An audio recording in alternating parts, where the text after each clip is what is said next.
Salut. Aujourd'hui, pourquoi la mécanique quantique est si difficile? Pourquoi dans la mécanique quantique règne ce qu'on appelle l'indéterminisme? Dans la mécanique quantique, c'est difficile de connaître à la fois la position et la vitesse d'une particule. Plus tu as l'information sur l'un, moins tu as l'information sur l'autre. Mais pourquoi tout ça? Pourquoi le principe d'incertitude de Heisenberg? Pourquoi nous avons tout ça? C'est vrai, on a l'équation de Schrödinger qui nous permet de déterminer les orbitales et autres.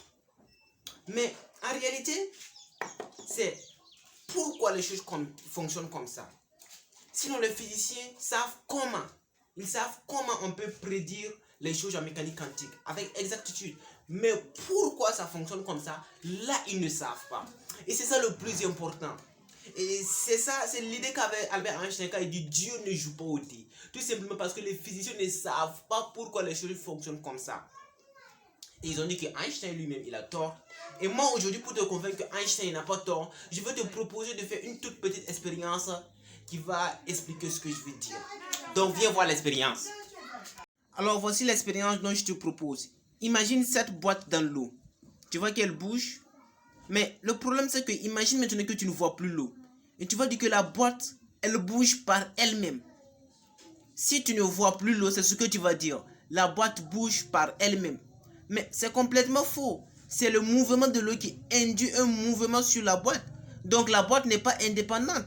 Si l'eau commence à vibrer, par exemple, comme ça, tu vois que la boîte va commencer aussi à vibrer. N'est-ce pas? Et donc c'est la même chose qui se passe en physique quantique. Et on se retrouve au tableau pour expliquer davantage.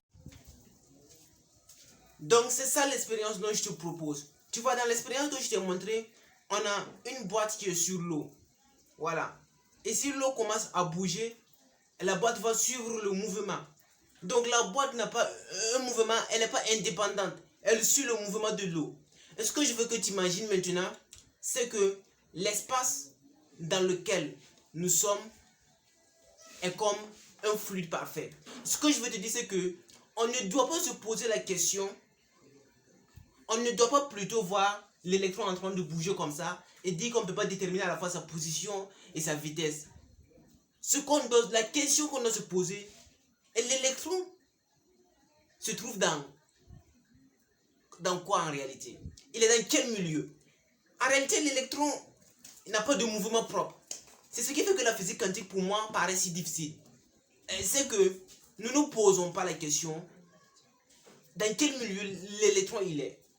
Voilà. L'espace est fait de quoi? Là tu vas commencer à me parler d'un tissu de l'espace-temps et ça ne peut pas expliquer.